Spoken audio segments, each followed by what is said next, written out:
La luz, la luz, la luz. La luz que está afuera, la luz que está dentro, la luz que intuimos, que todos tenemos dentro, que a veces esquiva en días difíciles, en días más ansiosos, más deprimidos. Bueno, hoy tocó subirse al techo a limpiar las canaletas y hay que hacerlo, a veces. Bueno, 1 o 2 veces al año. Así que estando acá, pensé que iba a compartir por aquí mismo, arriba del techo, un séptimo video sobre la ansiedad, en respuesta a la linda recepción de los videos anteriores.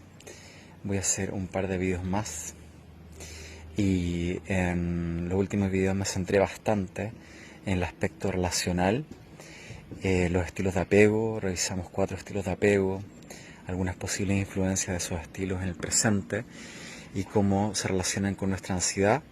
Tengo bastante tierra acá de pasarme arriba del techo esta tarde, pero bueno, estamos en confianza.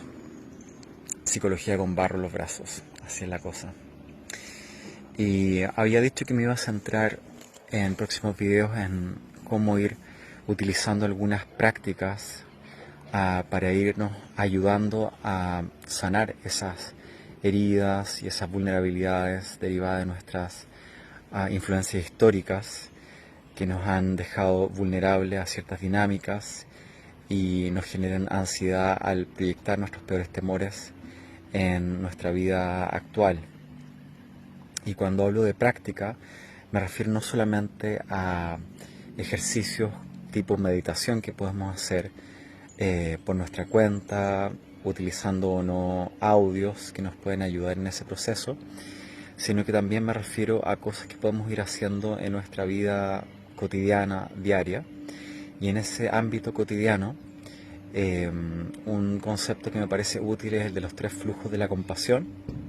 La compasión está muy ligada a la mentalidad de cuidado y cuando se pone en el centro de nuestra mente como eje organizador de nuestra psique, empieza a mejorar nuestro bienestar, nuestra salud y nuestra sensación básica de seguridad de estar en el mundo. Y la compasión no es lástima, como ya muchos de ustedes saben, sino que es la motivación de aliviar y prevenir el sufrimiento en uno mismo y en los demás.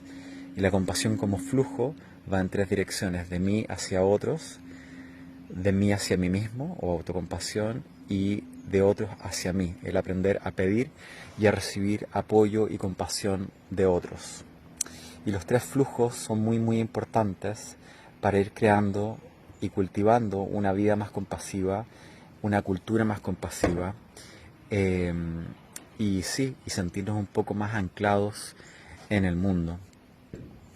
Y por distintas razones, las personas podemos tener miedos, bloqueos o resistencias a estos flujos de la compasión, a alguno de ellos o a todos. Por ejemplo, podemos resistir dar compasión a otros si es que sentimos que cuando lo hemos hecho otros se han aprovechado de uno, o si uno tiene el temor de que si uno es compasivo uno se va a quedar sin recursos o va a ser objeto de abuso de algún tipo, ser pasado a llevar, etcétera.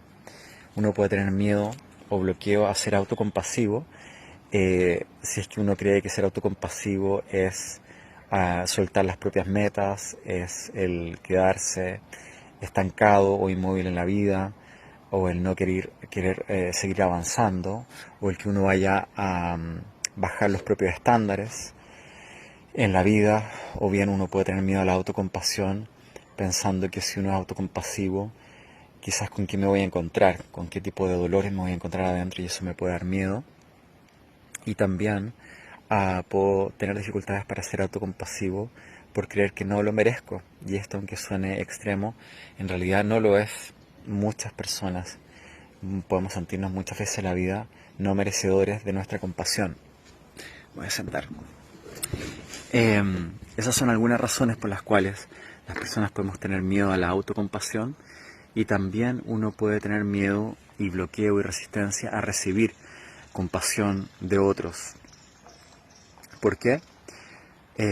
Porque quizás uno puede sentir que si uno recibe compasión de un otro, uno es débil. Eso es muy, muy intenso y muy fuerte. Eh, lo veo mucho en hombres también, el tema de no necesitar, de no recibir, de no pedir, porque implica que eres débil. Y es un gran error.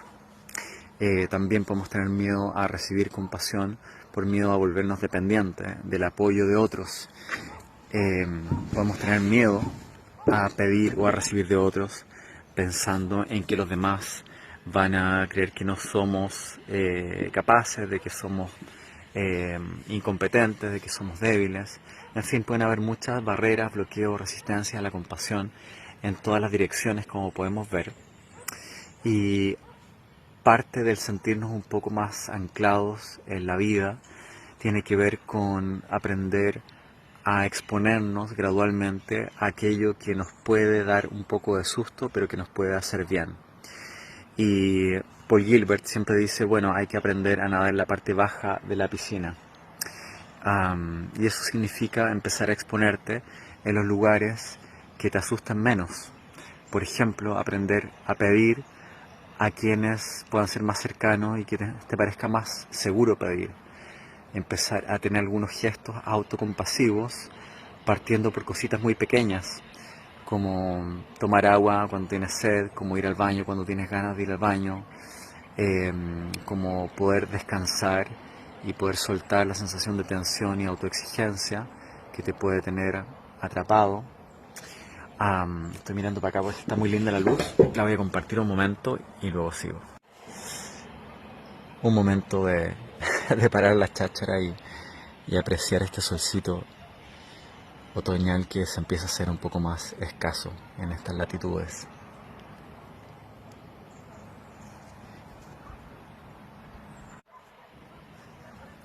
Bueno, así con el sol. Entonces el sol nos llama, ¿cierto? Pero exponernos puede con buena razón dar susto. Hay que exponerse a poco al calorcito del sol y al calor de la compasión en las tres direcciones. Y está bueno que cada uno vea por dónde puede comenzar a exponerse de una manera que salgamos un poco de nuestra zona de confort, pero sin exponernos de una manera que nos haga sentir inseguros o amenazados fácilmente. Entonces podemos utilizar la realidad como un campo de práctica, como un espacio donde practico el flujo de la autocompasión, preguntándome qué necesito. ¿Qué necesito? Es una buena pregunta autocompasiva. ¿Cómo podría cuidarme si yo fuese un buen amigo de mí mismo? Podría empezar a practicar la compasión desde los otros, pidiendo cositas pequeñas o aceptando los ofrecimientos de ayuda de alguien cuando surgen, si es que eso se siente seguro. Y si me cuesta dar y compartir mi compasión, preguntarme por dónde puedo empezar. Quizás puedo partir con un animal, quizás hacerle cariño a algún animal de vez en cuando. Quizás preguntarle a algún amigo si necesita ayuda con algo, con un cambio de casa, con una situación que tenga en su vida, etc. Podemos ver en qué podemos dar, recibir y darnos. Y luego, efectivamente, podemos también hacer prácticas que nos ayudan a ir abriendo estos canales de nuestros sistemas de apego para ir recableando, por así decirlo, nuestro sistema de apego en la dirección de la salud y de la seguridad. Y en este sentido las prácticas que hacemos en terapia central de la compasión, como la práctica de la respiración de calma, la práctica del color compasivo, la práctica del lugar seguro, la práctica del amigo compasivo, pueden ser muy buenas para ir poco a poco, como decía Russell, descongelando los camarones, ¿no? Descongelando nuestros sistemas de apego que se han ido congelando defensivamente por nuestra sabiduría protectiva.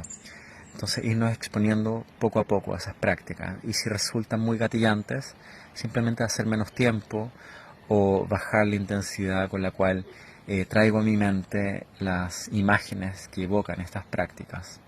De esta manera me voy exponiendo a la calidez del mundo, ofreciendo poco a poco algo de calidez al mundo a medida que se va sintiendo seguro, pero también voy cultivando esa calidez en mi fuero interno a través de prácticas.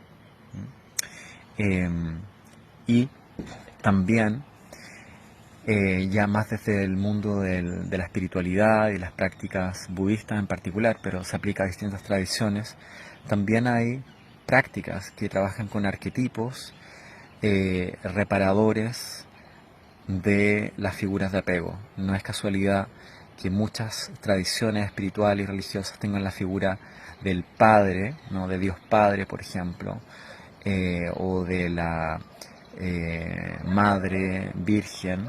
Son arquetipos cuya práctica, el imaginar, el tener un diálogo interno con estas figuras arquetípicas, no importa su estatus ontológico, para algunos de nosotros pueden ser figuras efectivamente vivas, para otros pueden ser más simbólicas, pero el hacer estas prácticas un poquito más devocionales, si tienes sobre todo una tradición religiosa que practicas, el rezar Padre Nuestro, el rezar Ave Marías, el rezar rosarios. En la tradición budista, si haces prácticas con Avalokiteshvara, que es el Bodhisattva de la compasión, Kuan Yin o Kannon, que es la misma figura arquetípica, el arquetipo de la compasión, o con Padmasambhava, Guru Rinpoche, que es una gran figura del siglo VIII en India y Tíbet.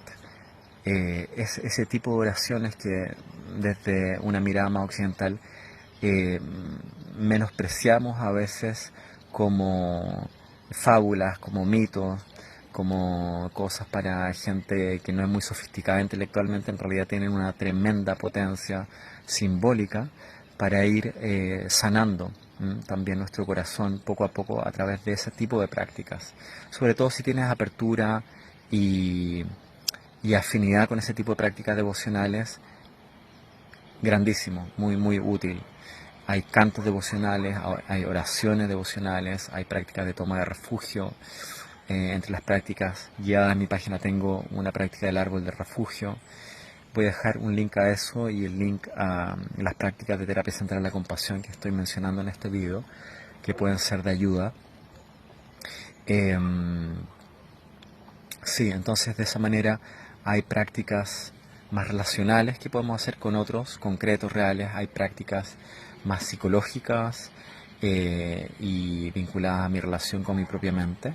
Y también hay prácticas que podemos hacer con figuras trascendentes, que podemos decir son figuras de apego trascendentes. Yo le pregunté esto a Thupten Jinpa cuando hicimos un taller los dos para unas 100, 150 personas en Madrid, y estuvimos enseñando 2 días ahí en Madrid hace algunos años.